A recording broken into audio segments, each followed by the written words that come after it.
teman-teman semuanya. Perkenalkan, nama saya Resi Novita dengan NIM 220642. Saya dari Prodi Manajemen semester 4 di Universitas Primagraha.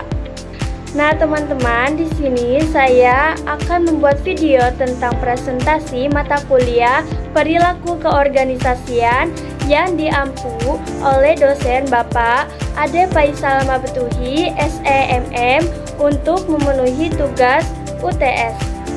Baiklah teman-teman, langsung saja di sini saya akan membahas tentang materi-materi yang sudah saya pelajari, yaitu ada 6 materi. Yang pertama tentang konsep dasar perilaku organisasi, yang kedua tentang teori perilaku dan model perilaku organisasi, yang ketiga tentang perilaku individu, perilaku kelompok yang berpengaruh terhadap organisasi.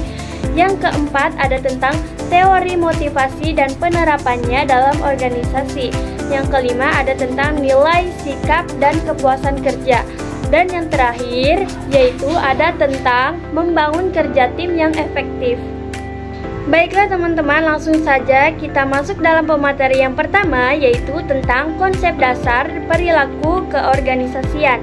Nah, jadi definisi tentang perilaku keorganisasian yaitu telah dikemukakan oleh beberapa ahli.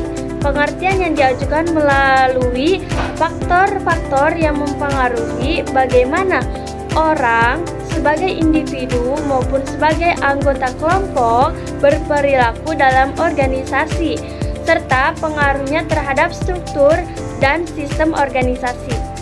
Nah, sebagai suatu bidang studi, perilaku organisasi mempelajari 3 determinan dalam organisasi, yaitu individu atau perorangan, kelompok, dan struktur. Nah, perilaku organisasi menerapkan pengetahuan tentang perilaku yang dikaitkan dengan aktivitas kerja dan hasil kerja anggota organisasi. Nah, ada 2 hal fokus perilaku organisasi, yaitu tindakan atau action, dan juga ada sikap atau attitudes. Nah, dari orang-orang dalam organisasi, kata Ratmawati dan Herajwati pada tahun 2007.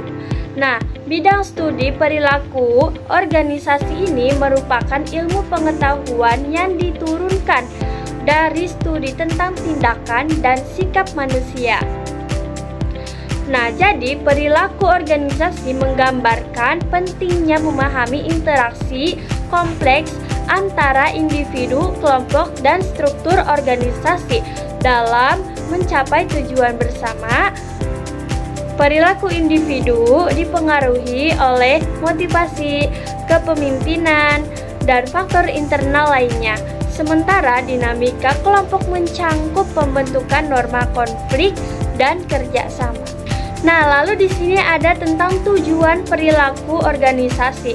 Apa itu? Yaitu tujuan dari perilaku organisasi adalah untuk menjelaskan, memprediksi, dan mempengaruhi perilaku anggota. Setiap manajer harus dapat menjelaskan kepada karyawan mengapa harus melakukan perilaku tertentu. Nah, manajer harus mampu memprediksi terhadap apa yang akan karyawan lakukan atas tanggapan beberapa tindakan dan keputusan, dan setiap manajer harus mampu untuk bisa mempengaruhi perilaku karyawan. Nah, baiklah teman-teman, di sini dalam materi yang pertama saya akan menyimpulkan kesimpulan tentang perilaku keorganisasian, yaitu di sini kesimpulannya adalah dari materi konsep dasar perilaku organisasi mencangkup pemahaman yang mendalam tentang bagaimana individu, kelompok, dan struktur organisasi berinteraksi di dalam lingkungan kerja. Pertama, pemahaman yang baik tentang perilaku organisasi memungkinkan organisasi untuk mengelola sumber daya manusia mereka secara lebih efektif. Dengan memahami motivasi, komunikasi, konflik, dan dinamika tim, organisasi dapat menciptakan lingkungan kerja yang mendukung pertumbuhan dan kinerja karyawan. Selain itu, mengidentifikasi dan mengatasi tantangan yang mungkin muncul tempat kerja.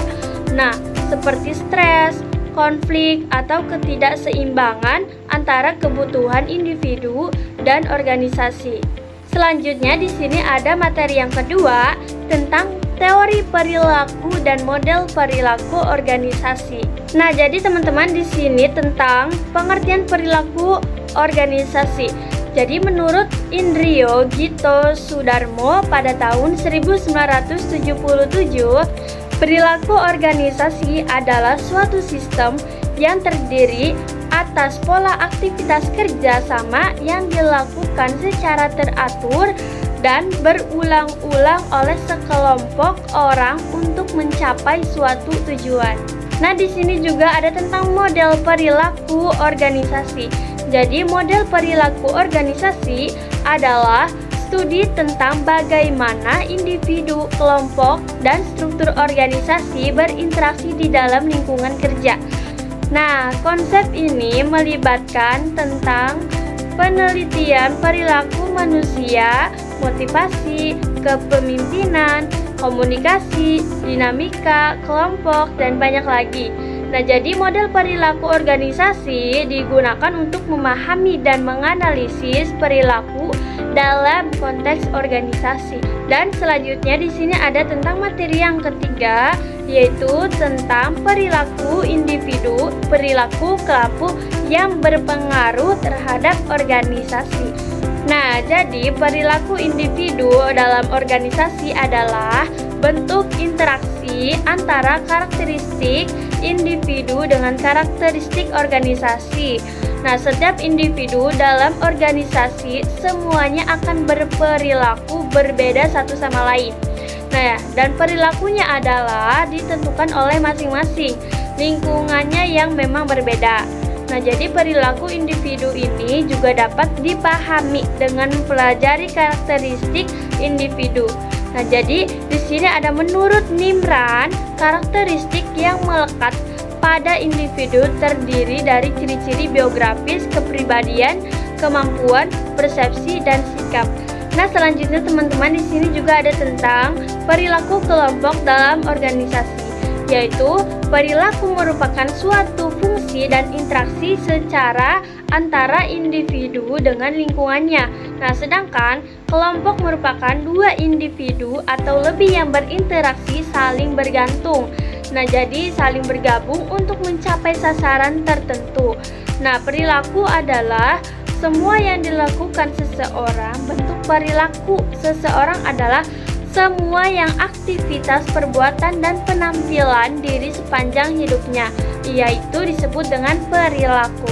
Nah, teman-teman, di sini ada tentang kesimpulan perilaku individu, perilaku kelompok yang berpengaruh terhadap organisasi. Jadi, di sini yang pertama ada tentang perilaku individu. Nah, perilaku setiap individu dalam sebuah organisasi memiliki karakteristik dan perilaku yang unik. Nah, perilaku individu dipengaruhi oleh faktor internal, nah seperti kepribadian, nilai dan motivasi, serta faktor eksternal seperti lingkungan kerja dan tekanan sosial. Nah, di sini selanjutnya yang kedua ada tentang perilaku kelompok. Nah, jadi individu dalam sebuah organisasi yang biasanya membentuk kelompok untuk mencapai tujuan bersama. Kelompok dapat memberikan dukungan, identitas, dan keamanan kepada anggotanya. Namun, kelompok juga dapat mempengaruhi perilaku individu melalui kelompok, konformitas, dan dinamika sosial.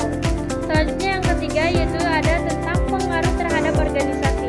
Jadi, perilaku individu dan kelompok memiliki dampak signifikan terhadap kinerja dan efektivitas sebuah organisasi. Organisasi yang mampu memahami dan mengelola perilaku individu dan kelompok secara efektif cenderung lebih sukses dalam mencapai tujuan. Selanjutnya di sini saya akan membahas tentang materi yang keempat, yaitu teori motivasi dan penerapannya dalam organisasi.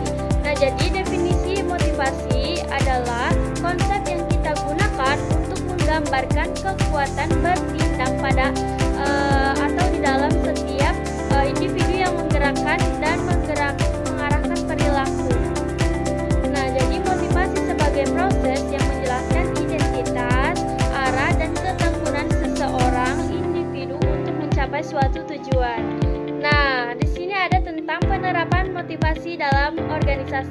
Nah, menurut Robin, menyatakan bahwa untuk memaksimalkan motivasi pegawai perlu mempersiapkan bahwa upaya yang dikeluarkan mengarah ke evaluasi kinerja yang diharapkan dari motivasi. Nah, jika sasaran yang diharapkannya tidak jelas, jika kriteria pengukuran sasaran samar-samar, dan jika pegawai kekurangan keyakinan mengenai kinerja atau meyakini bahwa akan ada pembayaran yang tidak memuaskan oleh organisasi bila saran kinerja tercapai. Nah, maka dapat diperkirakan individu-individu akan bekerja di bawah potensi. Nah, selanjutnya di sini ada tentang kesimpulan motivasi dan penerapannya dalam organisasi. Jadi, kesimpulannya yaitu motivasi adalah cara menggerakkan atau memotivasi seseorang untuk melakukan sesuatu. Ada beberapa faktor yang mempengaruhi motivasi seseorang. Di antaranya adalah kebutuhan, tujuan, dorongan, kepercayaan diri, dan ganjaran. Selanjutnya di sini ada tentang materi yang kelima, yaitu nilai, sikap, dan kepuasan kerja. Nah, apa sih nilai, sikap, dan kepuasan kerja itu? Nah, jadi nilai mencerminkan perilaku dasar bahwa untuk khusus perilaku atau bentuk akhir keberadaan secara pribadi atau sosial. Nah, lebih dipilih dibandingkan dengan bentuk perilaku atau bentuk akhir keberadaan perlawanan atau kebalikan. Nah, nilai mengandung unsur pertimbangan yang mengemban gagasan-gagasan seseorang individu mengenai apa yang benar, baik, dan diinginkan. Nah, selanjutnya ada juga sikap. Nah, apa itu sikap? Sikap adalah pernyataan-pernyataan evaluatif baik yang diinginkan atau yang tidak diinginkan mengenai objek. Nah, mengenai objek, terus juga mengenai orang atau peristiwa, sikap mencerminkan bagaimana seseorang merasakan sesuatu. Ini ada tentang kepuasan kerja. Apa itu kepuasan kerja? Jadi, menurut Kreitner dan Kirchke pada tahun 2001, pada halaman 271, tentang kepuasan kerja adalah suatu efektivitas atau respon emosional terhadap berbagai aspek pekerjaan. Nah, kepuasan bukanlah suatu konsep tunggal, sebaliknya seseorang dapat relatif puas dengan suatu aspek dari pekerjaannya dan tidak puas dengan salah satu atau lebih aspek lainnya. Nah, lanjut teman-teman, di sini ada tentang kesimpulannya mengenai nilai, sikap, dan kepuasan kerja. Nah, jadi kesimpulannya yaitu dalam manajemen, fungsi organisasi terutama dalam hal pengawasan, organisasi perlu memantau para pekerjaannya terhadap sikap dan hubungannya dengan perilaku. Adakah kepuasan atau ketidakpuasan karyawan dengan pengaruh pekerjaan di tempat kerja? Dalam organisasi, sikap amatlah penting karena komponen perilakunya. Pada umumnya, penelitian menyimpulkan bahwa individu secara itu mencari konsisten di antara sikap mereka serta antara sikap dan perilaku mereka. Nah, seseorang bisa memiliki ribuan sikap kerja berisi evaluasi positif atau negatif yang dimiliki oleh karyawan tentang aspek-aspek lapangan kerja mereka. Ada 3 sikap, yaitu kepuasan kerja, keterlibatan pekerjaan, dan komitmen organisasional. Yang selanjutnya di sini ada tentang materi yang keenam, yang terakhir, yaitu tentang membangun kerja tim yang efektif. Nah, jadi teman-teman di sini kerja sama tim. Nah, jadi kerja sama tim mengacu pada